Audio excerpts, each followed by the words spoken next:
Welcome, everyone. Welcome.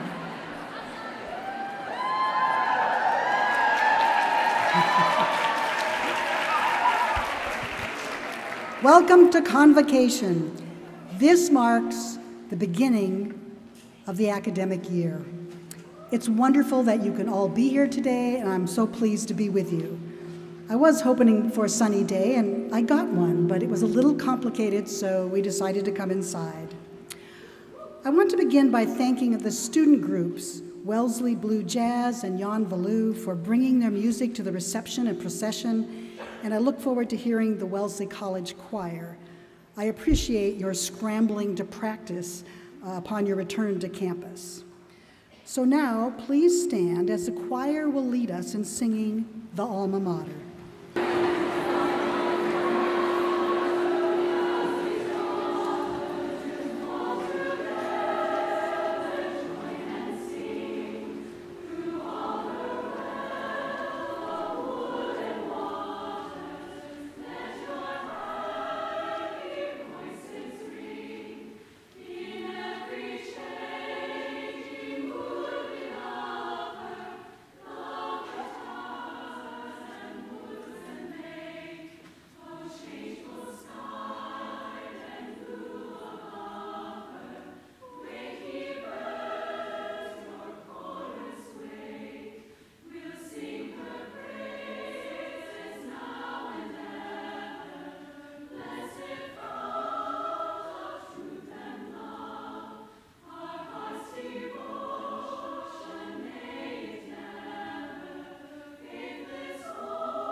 Now it's my pleasure to introduce our new interim dean for religious and spiritual life, Annabelle Burrell, who will give us the invocation. Annabelle.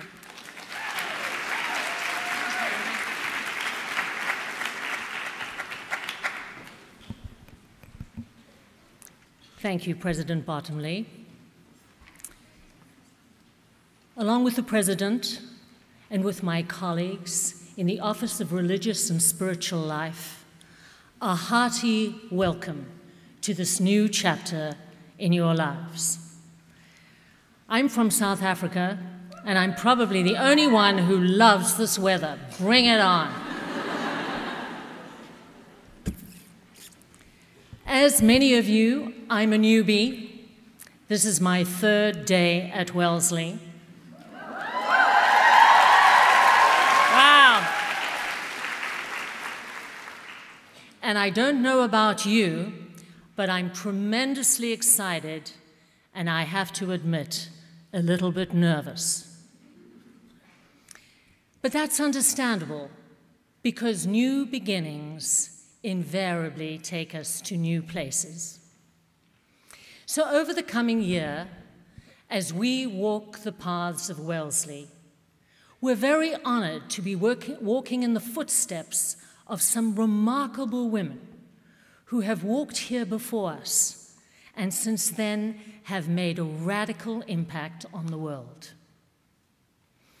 So with that inspiring legacy, let our convocation begin, and I invoke the universal energy that animates all life to assist us to open our minds and our hearts to the future before us, to help us explore in freedom both the outer world in its wondrous manifestations of ideas, people, and places made manifest and reflected in the marvelous diversity here at Wellesley. And along with that, resonant with Wellesley's holistic approach to education, may we feel free to explore the inner world, our own mind, body, and spirit.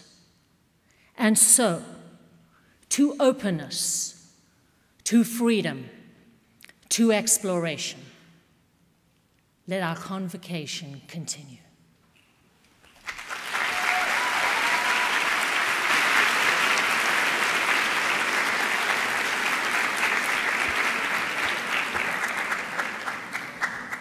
So good afternoon. It's great to be back here, back on campus, back here in this lovely space, the Diana Chapman Walsh Alumnae Hall, and the start of this academic year. Welcome to Wellesley's 140th year. I see many members of our new purple class, the class of 2018. Welcome to Wellesley. We are glad you have joined us. This year, we also have 4 new Davis Scholars and 19 transfer students. It's great to have you. It's great that you're here. I would also like to say a special welcome to our 8 new tenure-track faculty and our new staff. Welcome to Wellesley to you.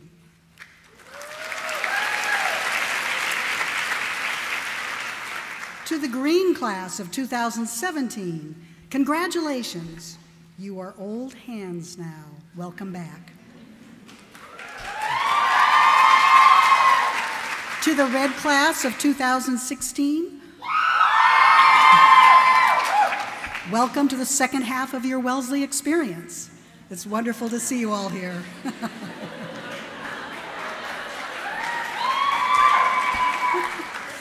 And a special shout out to the yellow class of 2015.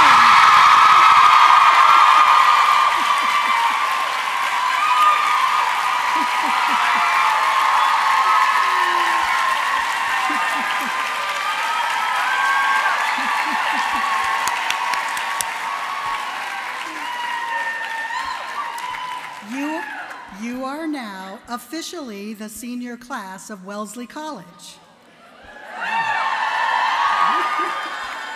The other classes look up to you, and they should. No. It's your turn to set the tone for our campus with your leadership. As a symbol of that leadership today, you have joined the faculty in wearing traditional academic robes. Enjoy your senior year. Finally, let me welcome back our faculty and staff, many of whom have been working here this summer. I hope you had an enjoyable summer, and like me, you're looking forward to another memorable year at this remarkable place. What is it that makes Wellesley so special? Is it our amazing faculty and dedicated staff? Yes.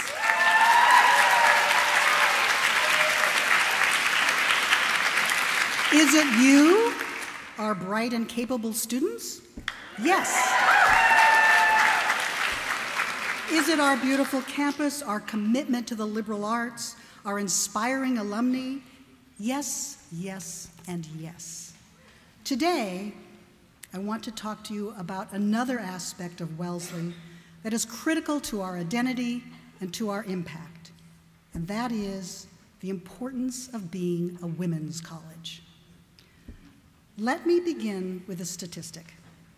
Our surveys show that 14%, just 14%, of entering students choose Wellesley specifically because it is a women's college. The surveys show that students choose it because of the great classrooms, the exceptional faculty, the amazing fellow students. They choose it because of the inspiring conversations they had with an alum. They choose it because of our generous financial aid policies and our commitment to ensuring that those who belong here can come here. They choose it for all these reasons, and not because it is a women's college. Mostly, they don't mind that Wellesley is a women's college, but that's not why they choose it. Yet what is striking to me is that while only 14% of entering students indicate that they selected Wellesley because it's a women's college, nearly all of the alums I meet tell me that being a women's college explains the special power and lasting impact of Wellesley on their lives. Many of them also tell me they didn't realize that until after they graduated. Our senior survey shows that a majority of our students already feel this way by the time they graduate. What happens at a women's college, and specifically here at Wellesley, to explain that enormous shift in thinking? Here's what we know. Graduates of women's colleges are almost twice as likely to complete a graduate degree compared to women who go to coeducational schools. Graduates of women's colleges are 1.5 times more likely to major in math or the sciences, and that is true of economics as well. Surveys show that graduates of women's colleges feel more prepared in their first job compared to those at co-ed schools. Graduates of women's colleges report more frequent interaction with their professors than those at co-ed colleges.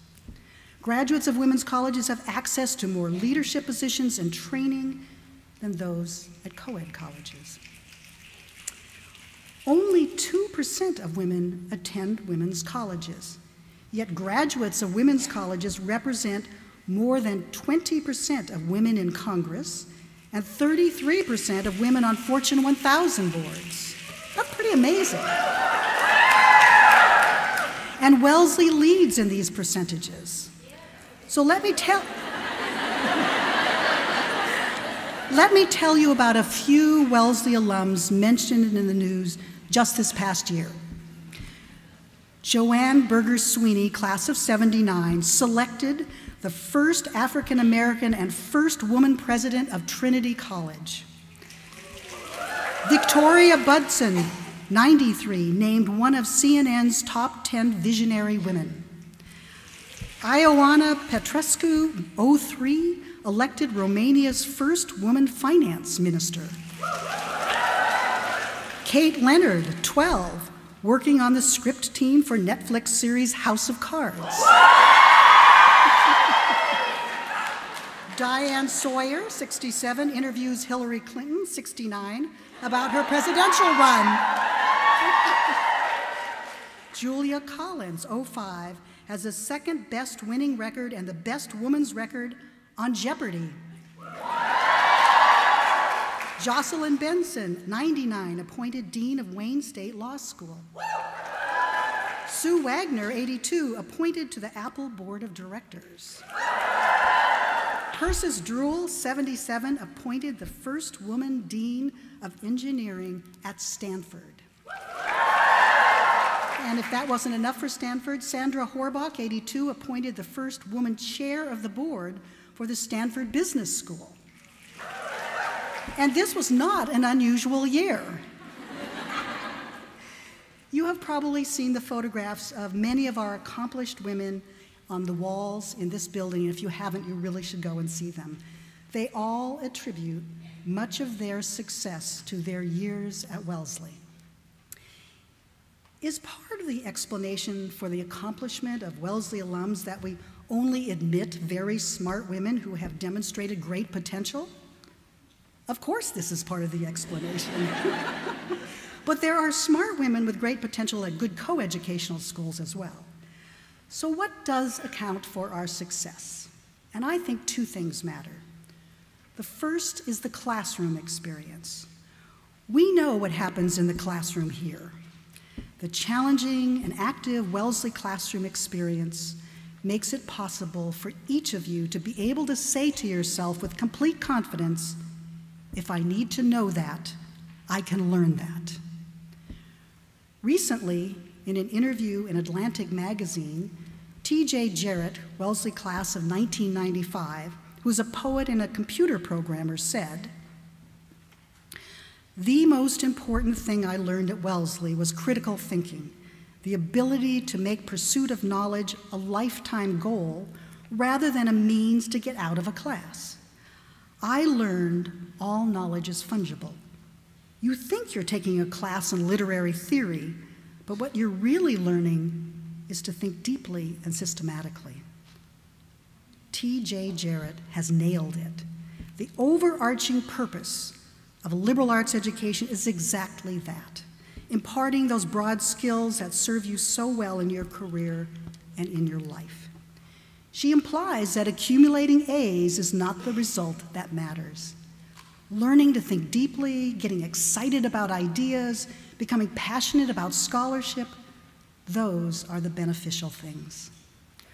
What T.J. Jarrett cites as important, of course, might happen at any very good liberal arts college, but we know that it doesn't happen to the same extent. Being at a women's college matters. Let me quote another Wellesley alum, Nan Cohane, class of 1961, who is not only a well-known scholar, but was the president of Wellesley College, and then went on to become president of Duke University. In fact, she was the first woman to lead that university. While president of Duke and talking about Duke, she said, "What would a truly coeducational institution look like? We call ourselves coeducational, but the experiences of men and women are not equal, and the differences too often translate into disadvantages for women." In other words, based on her directly relevant experience, being at a women's college matters for women. Being at a women's college is an advantage for students. And not because we cut our students any slack. There's a stereotype expressed about the soft, cozy, non-rigorous classrooms of a women's college, divorced from the real world so women can't cope outside of them. Now, you're probably just as amused as I am whenever you hear this. Wellesley classrooms, are certainly welcoming, but they are rigorous and challenging intellectual incubators, hardly soft and cozy, and they make the real world seem easy by comparison. Just recently, Ann Mostu, class of 2003, tweeted this to me. Just had to get that in there. But this is great.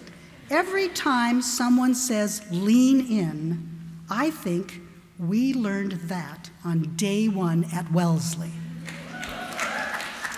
Classrooms at Wellesley are of women and for women. They are also by women. More than 50% of our faculty are women, important role models and mentors. Our classrooms are one of the many ways that Wellesley invests specifically in women. But the classroom is only one part of the story. The second part is what I like to call the Wellesley Ortgeist, the spirit and the culture of the place. It creates a strong sense of belonging, a feeling of genuine attachment to a unique place and to the unique group that has emerged from that place over the years. The Wellesley Ortgeist reflects our history and is in large part a result of our history.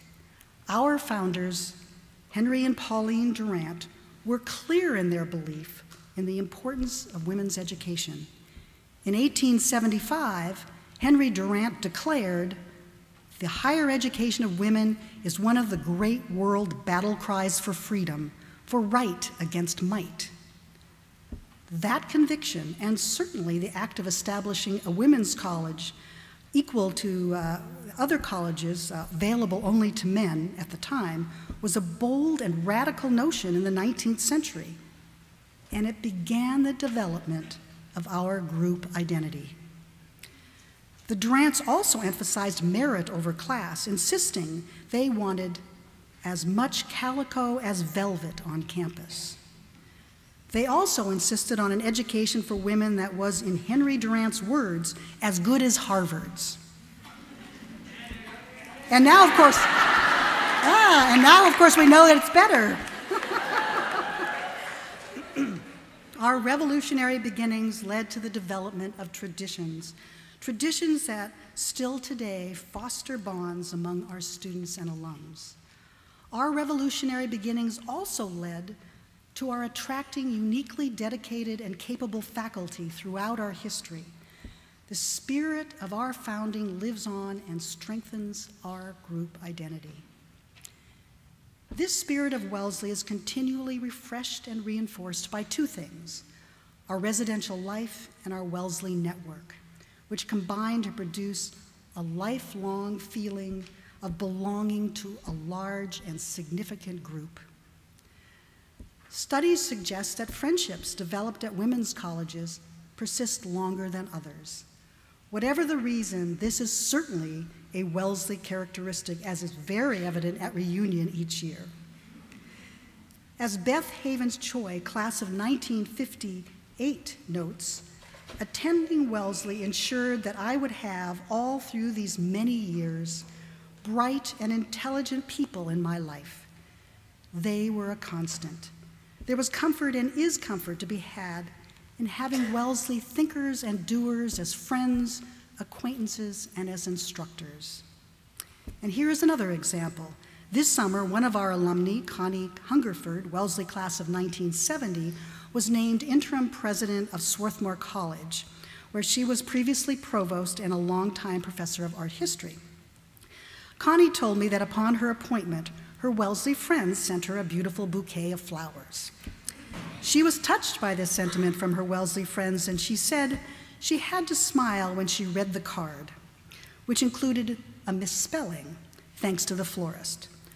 Connie's flowers had been sent on behalf of her dear friends from Power Court. Little did the florist know how apt that title is. The Wellesley classroom experience and the Wellesley Ortgeist combined to produce what many refer to as the Wellesley effect. Sue Wagner, class of 1982, said it best at commencement this past May when she said, "I came to believe that my wide-ranging interests, determination to tackle problems, and willingness to challenge myself and take risks were all underpinned by a sense of confidence gained right here at Wellesley. It's the Wellesley effect. You recognize it when you meet other alumni, and others see it in us too." And in the words this summer of Wellesley senior Ahilia Chawla, Wellesley is the one experience that you cannot replicate anywhere else in the world. Being a women's college explains why our alumni consistently look back on their years here as the intellectual and spiritual crucible of their lives. Our bonds are stronger because we are a women's college. That, combined with our academics, our faculty, our staff, our students, and the specific spirit of our campus, all contribute to help explain why our alumni do so well and why they care so much about Wellesley. Those elements are not the whole explanation, of course, but I think they're 90% of the explanation. What's the other 10? I think it is magic. Wellesley magic. This year, even in difficult times, pause occasionally and appreciate the Wellesley magic. Live the magic and embrace the Wellesley Ortgeist. It is all around us. I look forward to another magical year with all of you. Thank you.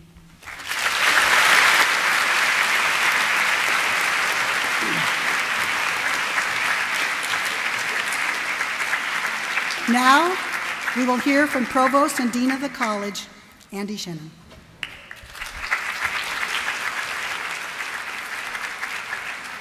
And 18.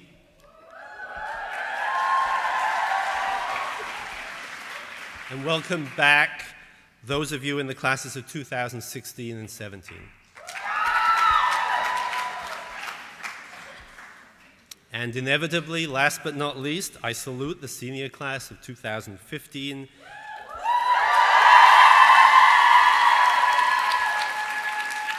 Impressive in the academic regalia you will wear at commencement next spring.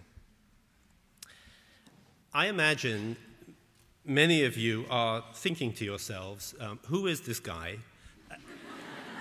and what is a provost?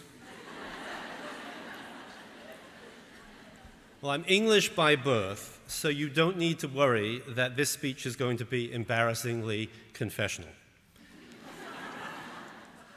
But it might help to contextualize my remarks if I begin by introducing myself. I'm a member of the Wellesley College faculty. I came to Wellesley 26 years ago to teach European history. 15 years ago, I moved into what was then called the Dean of the College's office, where I've worked ever since, as an associate dean, as dean, and more recently as provost. My job as provost is to oversee the college's academic programs and to ensure their continued excellence. Along the way, I have been a parent to 3 children. Although nobody knows what provosts do, everyone knows what parents do. We worry about our children.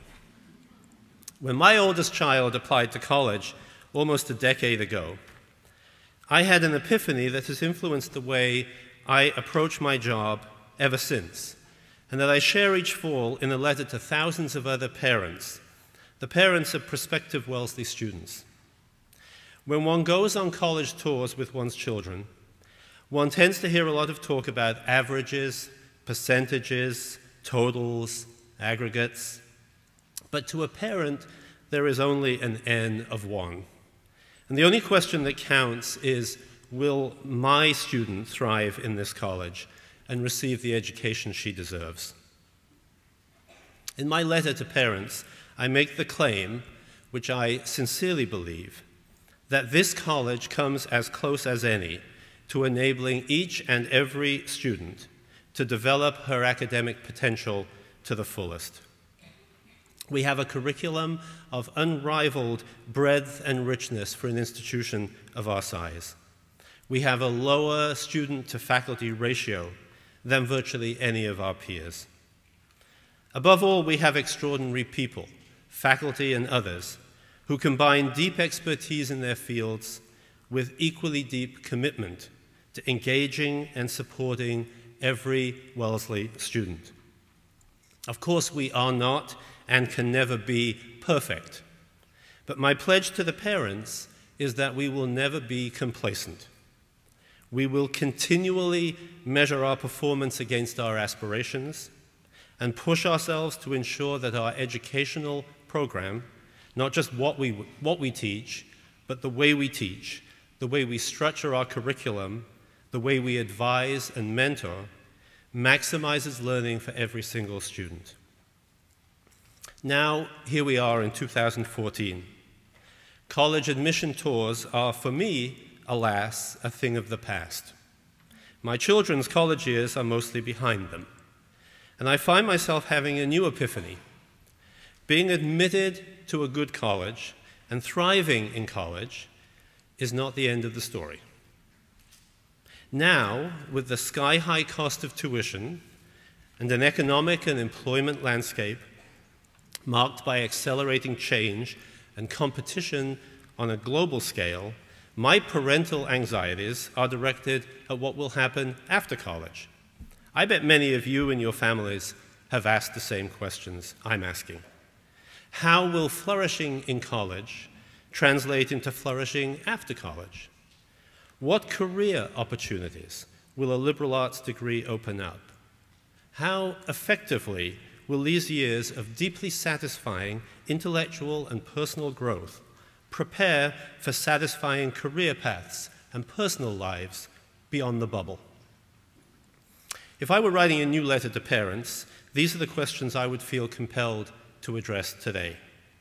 In a letter like that, there are a lot of powerful arguments that I could make in support of Wellesley. and some of the best ones have just been expressed by President Bottomley. I would argue, first of all, that the faster the pace of technological and economic change, the more valuable become the transferable skills that an excellent liberal arts education provides. The ability to think critically and creatively, to analyze text and data and image, to communicate effectively in different media and across cultural boundaries. If there were ever a moment when the philosophy of educating for a lifetime rather than for a first job seemed pragmatic as well as principled, surely that moment would be now. For very few of you will a lifetime of making a difference mean one job, one career, one role. And therefore, the capacity for continual learning and adaptation will serve you very well. Second, I could argue to parents that taking responsibility for oneself and others and exercising leadership are habits. Habits best practiced from the moment students arrive at college. Still today, the experience of many coeducational colleges and universities is that in these critical transitional years, women receive subtly discouraging messages about their future potential, are less likely to venture opinions or to put themselves forward for leadership roles. But here, from the moment you arrived on this campus, you have been encouraged and challenged to practice the habit of leadership. To hear yourself articulating a position inside or outside of the classroom, to make a truly independent choice and live with the consequences, to create an organization or build an alliance. These are the micro experiences that prepare you to lead later in life. And then, as the President explained so well, there is the Wellesley Network, a competitive advantage to which you all contribute and from which you all benefit. The impact that so many graduates of this college have had in so many fields is surely explained not just by the education they received here, but by the lifelong bonds of support and solidarity that, yes, originated here, but radiated across space and time. And we all know that in that place we call the real world, networks really matter. Now, in the past few minutes, I've used the words real world, leadership, and career. In an academic community like ours, those used to be, and perhaps still are, fighting words, especially for an academic dean to use. I understand the visceral apprehension that they might provoke. Perhaps this is a place, actually, for one confessional moment. I confess that my own sense of what it means to transition into the real world was influenced at an impressionable age by the classic Dustin Hoffman movie, The Graduate. If you haven't seen this, it dates me, 1967 movie, you should. And check out the famous career advice about plastics. More seriously, I would be the first to be skeptical about making education for leadership our goal if we reduce leadership to leadership only in certain domains.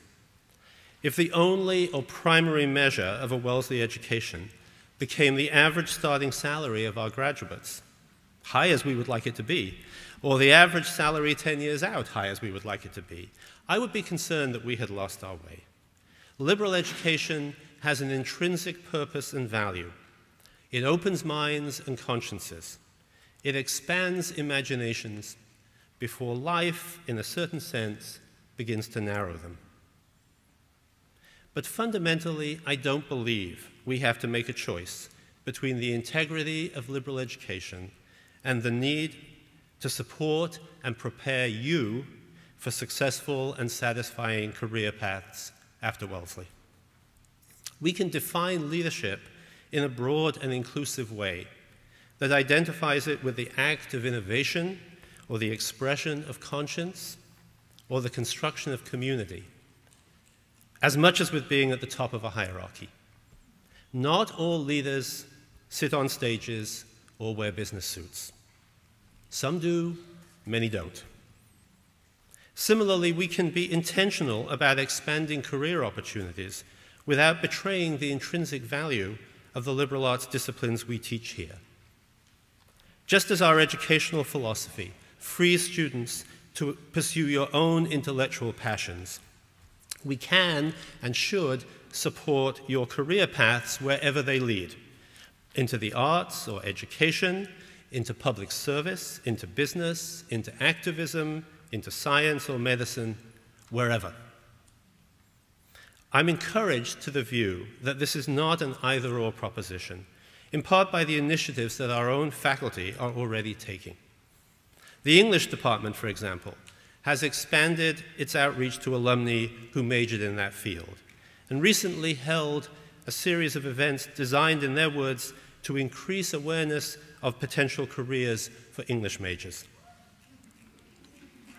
They are thinking about how to help their students find internships, how to leverage internships into careers, and how to keep track of the post-college careers of their alumni so that their current students can benefit from that information.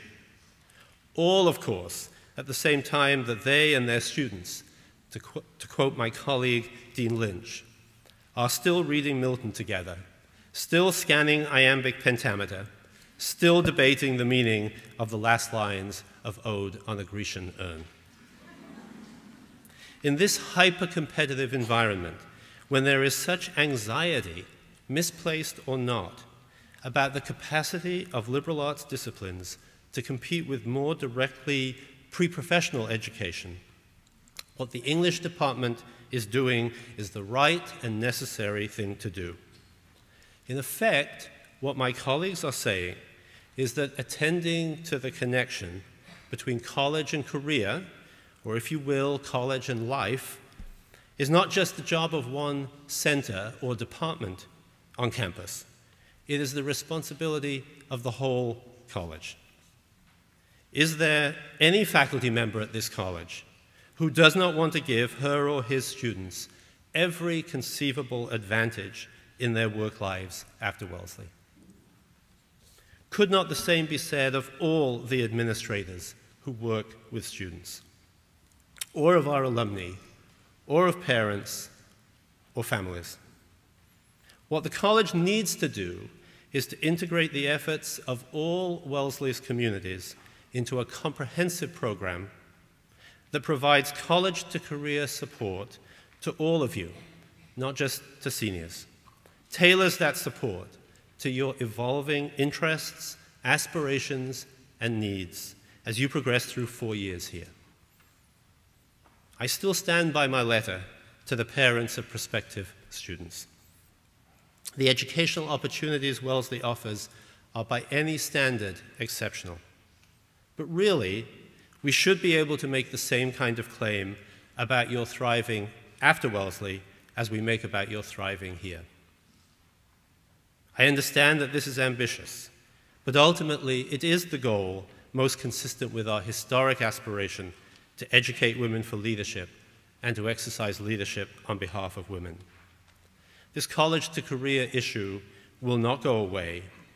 Rather than confronting it as a threat to the liberal arts college model, let's embrace it as an opportunity to demonstrate what a cohesive community with a shared sense of purpose and shared confidence in liberal education can achieve. Reorienting ourselves in this way will be an important priority for this college in the year ahead. And I hope you agree with me, it will be an effort well worth making. So thank you for this chance to introduce, or in the case of some of my colleagues, reintroduce myself to you, and to join all of you in heralding Wellesley's 140th academic year.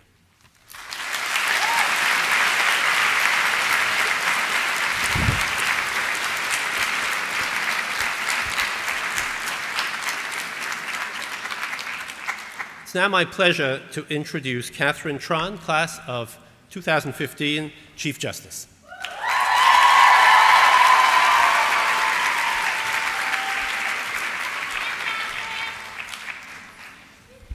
To the Wellesley community, it's wonderful to see you here. I am Catherine Tran, and I'm honored to serve as your Chief Justice this year. So, Chief Justice. It sounds like a pretty fancy title to me, but it doesn't explicitly inform you of what I do precisely. Alternative titles I came up with include the Honor Code Guru or the Principal of Principles, but for some reason, the powers that be decided that the title Chief Justice would stick, and here we are. The fact that there is a Chief Justice suggests there may be a whole cluster of other justices running around.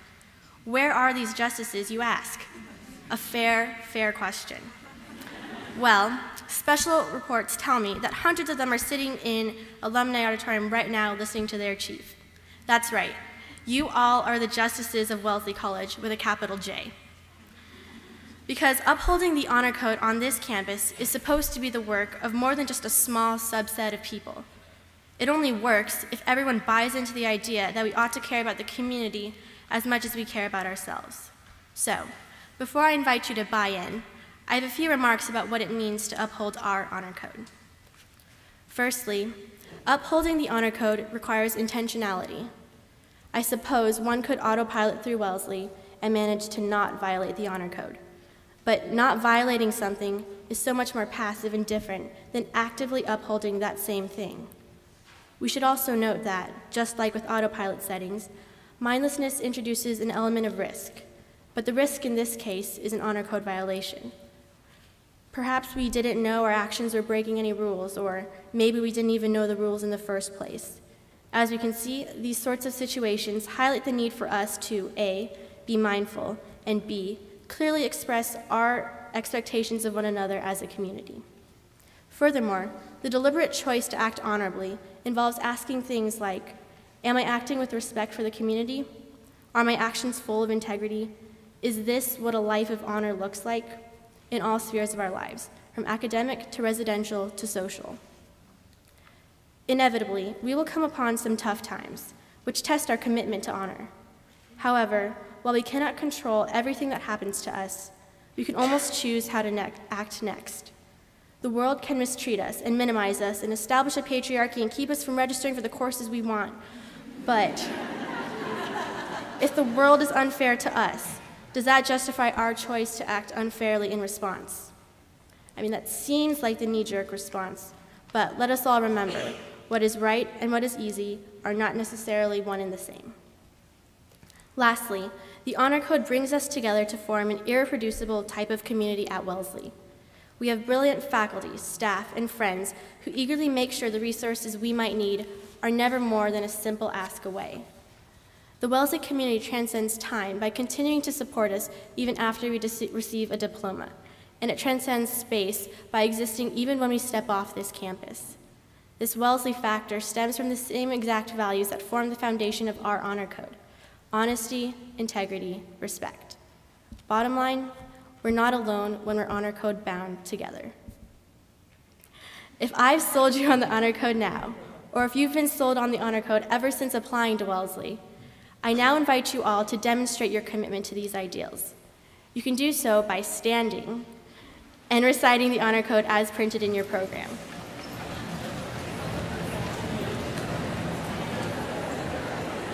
All right, thank you for standing.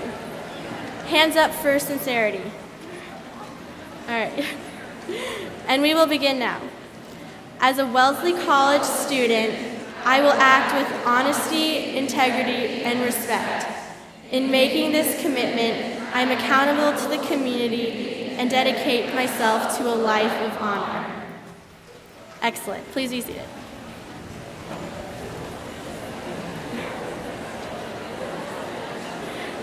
Thank you.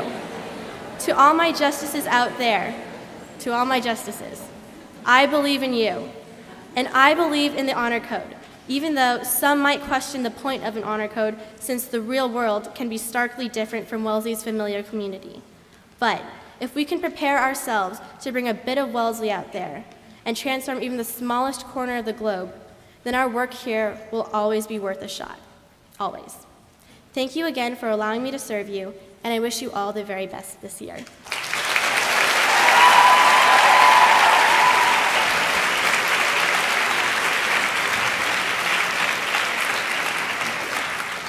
It is now my distinct pleasure to introduce your college government president, Hannah Glasser.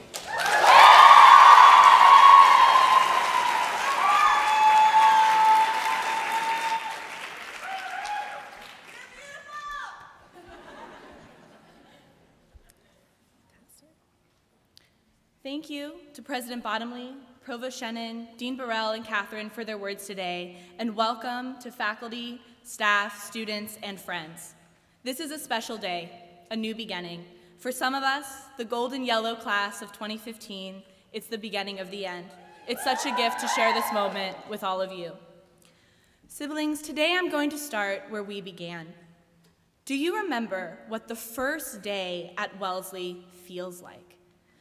Can you think back, for some of us not so long ago, and really put yourself there? Remember that it has been a long, hot day. Your dorm room is not the size that you thought it would be. You're nervous about making friends. You're not sure what you want to major in, but you are probably pre-med.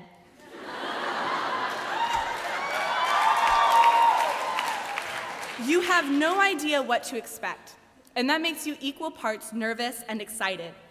Maybe sometimes excitement gives way to homesickness, a longing for the familiar.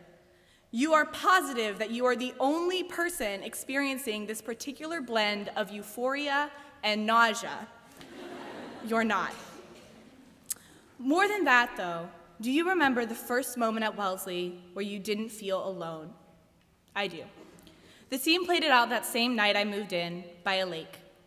I was a little bit confused and a lot wide-eyed, and I think you know where I'm headed, but I'm not going to go all the way simply because I don't know how to recreate that buzz in the air.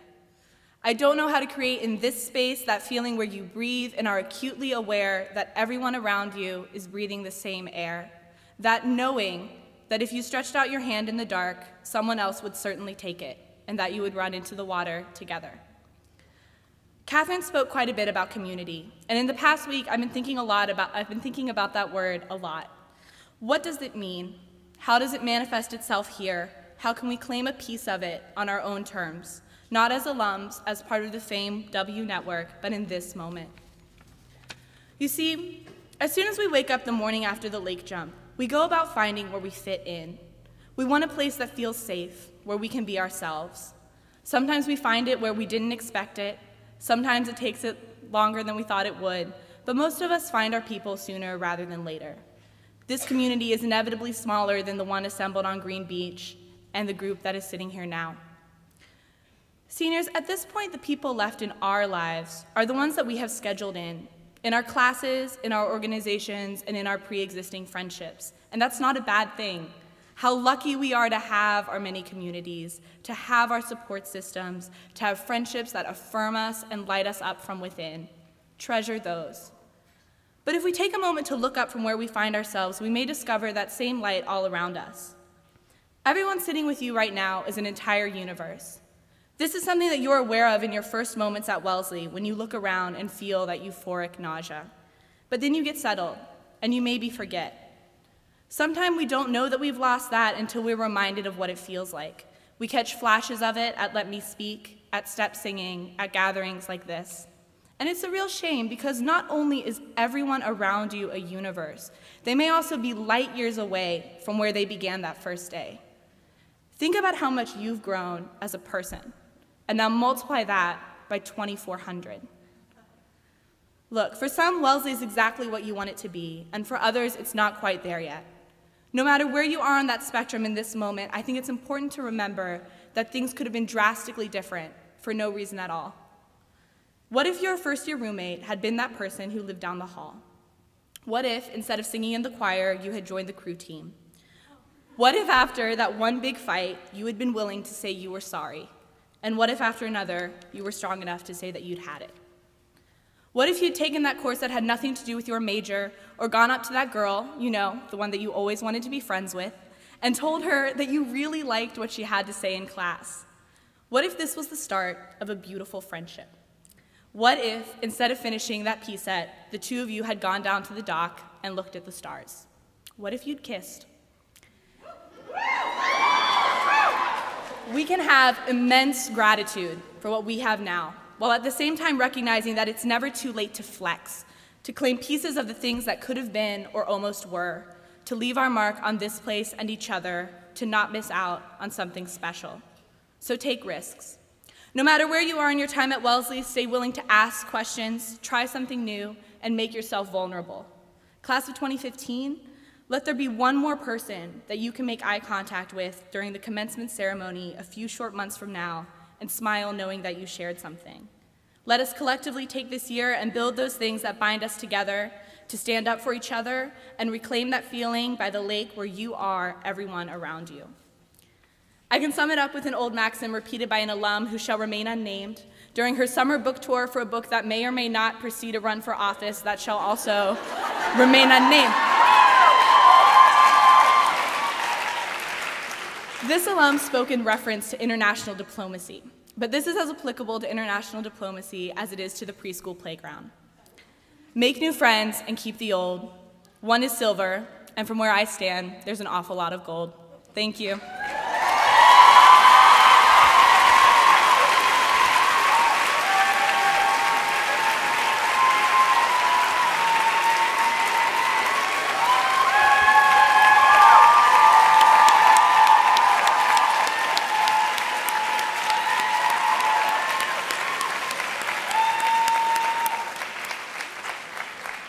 Thank you, Hannah. Next, if you will stand, we will sing America the Beautiful.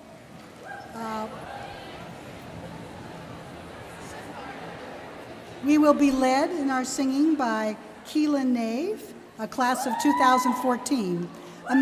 Immediately after this hymn, Dean Burrell will give us the benediction.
President Bottomley, Provost Shannon, Hannah Glazer, and Catherine Tran, thank you for those amazingly inspirational messages. I am learning that you are going to keep me on my toes, because as the spirit rises, so as we come to the end of our convocation ceremony, I hope these inspirational messages will move you in your intellect, in your emotion, and in your spirit. And once again, I call upon all that is, that you might grow in confidence, in competence, and courage, and that you will build on the legacy here at Wellesley, the legacy of service. Service to yourself, service to others, and service to the world with increasing wisdom, justice, integrity, and compassion. And so, as we come to the end of our convocation, go forth with laughter, with joy, and peace.